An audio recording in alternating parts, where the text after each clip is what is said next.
মাননীয় স্পিকার, বাংলাদেশের মানুষকে যারা পরিচালনা করবেন আজকে তারা এই মহান সংসদে বসে আছেন। আমি আপনার মাধ্যমে তাদের উদ্দেশ্যে কিছু কথা বলতে চাই।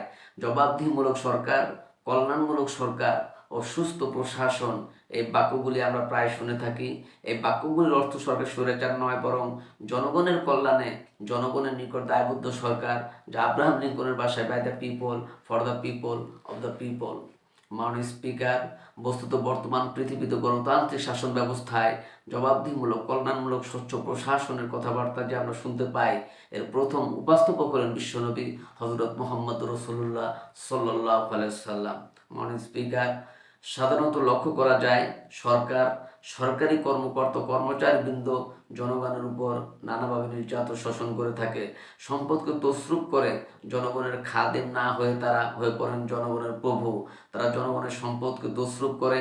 এই অবস্থা থেকে মুক্তি পাওয়ার জন্য রাসূল কারীম সাল্লাল্লাহু আলাইহি সাল্লাম সরকারি কর্মকর্তা কর্মচারীদের মধ্যে তীব্র দায়িত্বানুভূতি জাগ্রত করে তিনি বলেন, ঘুষ দাতা ও গ্রহীতা উভয় জাহান্নামী। নবী করিম সাল্লাল্লাহু আলাইহি সাল্লাম আরও বলেছেন, আমরা যদি কাউকে কোনো রাষ্ট্রীয় দায়িত্ব প্রদান করি, তখন সেই ব্যক্তি তার ব্যক্তিগত কাজ যত না নিষ্ঠ আন্তরিকতার সাথে পালন করে, রাষ্ট্রীয় দায়িত্ব যদি সেভাবে পালন না করে, তবে কিয়ামতের দিন উল্টো করে জাহান্নামে নিক্ষেপ হবে। রাষ্ট্রীয় সম্পদ তছরূপের ব্যাপারে কঠোর হুঁশিয়ারি উচ্চারণ করে বিশ্বনবী মুহাম্মদ রাসূলুল্লাহ সাল্লাল্লাহু আলাইহি সাল্লাম বলেছেন, রাষ্ট্রীয় দায়িত্ব পালন করে কেউ যদি এক টুকরো সুতা বা তার চেয়েও ক্ষুদ্র কোনো জিনিস খেয়ানত করে, তবে কিয়ামতের দিন খেয়ামতের বোঝা মাথায় করে তাকে উঠতে হবে। মাননীয় স্পিকার, আল্লাহ রাব্বুল আলামিন যে সরকার ব্যবস্থা প্রতিষ্ঠা করেছেন, তা সত্যিকার অর্থে ছিল জনকল্যাণমূলক সরকার। তার সরকারের দায়িত্ব পালনকারী ব্যক্তি বর্গের মধ্যে চরম দায়িত্বানুভূতি জাগ্রত করে দেওয়া হয়েছিল। আর এটি সম্ভব হয়েছিল একমাত্র আখিরাতে তীব্র বিশ্বাস ও মহান আল্লাহ পাকের দরবারে জবাবদিহিমূলক অনুভূতির মাধ্যমে। মানুষের নিকট জবাব দিতে পাশ কাটিয়ে যাওয়া যায়, কিন্তু আল্লাহর নিকট জবাব দিয়ে তার পাশ কাটানোর কোনো সুযোগ নেই। মাননীয় স্পিকার, নবী করিম সাল্লাল্লাহু আলাইহি সাল্লামের সরকার ব্যবস্থা বলায় সবাই আইনের দৃষ্টিতে সবাই অধিকার ভোগ করেছে, ঠিক তেমনইভাবে রাষ্ট্রের নাগরিক হিসাবে সবারই মৌলিক চাহিদাসমূহ পূরণ হয়েছে। ঋণগ্রস্ত এতিম অসহায় জনগণ রাষ্ট্রীয় তহবিল থেকে সহযোগিতা লাভ করেছে। মূলত এটা জনকল্যাণমূলক সরকারের ধারণা বিশ্ববাসী তখনই প্রথম অবলোকন করে। মাননীয় স্পিকার, নবী করিম সাল্লাল্লাহু আলাইহি সাল্লাম সরকারি কর্মকর্তাদের বিরুদ্ধে কোনো অভিযোগ পেলে তখনই ব্যবস্থা গ্রহণ করতেন। আইনের চোখে সবাই সমান, এবং এই কারণেই শাসকদের আত্মীয়স্বজন কারো পক্ষে সম্ভব ছিল না জনগণের উপরে জুলুম করা। খলিফা ওমর রাদিয়াল্লাহু তাআলার ছেলে অপরাধী প্রমাণিত হলে সে দণ্ডভোগ থেকে রেহাই পায়নি, এমনকি এতে তার মৃত্যুদণ্ড হয়েছিল। ওমর খলিফা হিসেবে নিজেকে আইনের ঊর্ধ্বে আবার খলিফা নিজেকে আইনের ঊর্ধ্বে মনে করতেন না।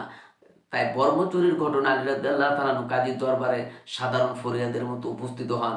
নিজের ছিল চাকরির সাক্ষী যথেষ্ট না হওয়ায় কাজী খলিফার বিপক্ষে রায় দেন। এখানে বিচার বিভাগ ছিল সম্পূর্ণ স্বাধীন এবং শাসন বিভাগের নিকট তার কোনো দায়বদ্ধতা ছিল না। মাননীয় স্পিকার, এইসব ছিল ইতিহাস। মুসলমানরা অনুসরণ করতে চায় না তাদের অতীতের গৌরবোজ্জ্বল কর্মপদ্ধতিতে। সে তখন কাফের মুশরিকদের স্বার্থ পূজারী। মাননীয় স্পিকার, যে জাতির এক পূর্বসূরি মাথায় আটার বোঝা বহন করে নিয়ে বললেন আর বলে গেলেন, মানুষ কেন, ফোরাতের কোলে যদি একটি কুকুরও না খেয়ে মারা যায়, তাহলে ওমর রাদিয়াল্লাহু তাআলাকে কিয়ামতের দিন আল্লাহর দরবারে জবাবদিহি করতে হবে। আর আজ সেই জাতির দায়িত্বশীলরা জনগণকে অভুক্ত রেখে তাদের মুখের গ্রাসে ভাগ বসায়। জনগণ তাদের নিকট উপস্থিত হলো মনে হয় যেন গোলাম প্রভুর দরবারে উপস্থিত হয়েছে, আর অহেতুক উৎকোচ দাবি করে তাদের উপর জুলুম করেছে। আর আল্লাহ পাক জালিমদেরকে কখনোই পছন্দ করে না। মাননীয় স্পিকার, আমি দৃঢ়ভাবে আশা করি আস্থা কাটিয়ে উঠিয়ে আমরা রাসূল করিম সাল্লাল্লাহু আলাইহি ওয়াসাল্লাম কর্তৃক প্রদর্শিত রাষ্ট্র ব্যবস্থার অনুসরণ করে একটি সুখী সমৃদ্ধশালী আধুনিক ইসলামিক রাষ্ট্র পরিণত করে প্রিয় জন্মভূমি বাংলাদেশকে আর গোটা বিশ্ব ব্যাপী শোষণ, নির্যাতন, হানাহানি, অশান্তির মধ্যে থেকে আজ এই অধীর আগ্রহ অপেক্ষা করছে ইসলামের আলোকে এমন এক রাষ্ট্র ব্যবস্থা, সেখানে দায়িত্বশীল আল্লাহ তাআলার কাছে জবাবদিহিতার পাশাপাশি জনগণের নিকটও জবাবদিহি করতে বাধ্য হবে। ধন্যবাদ।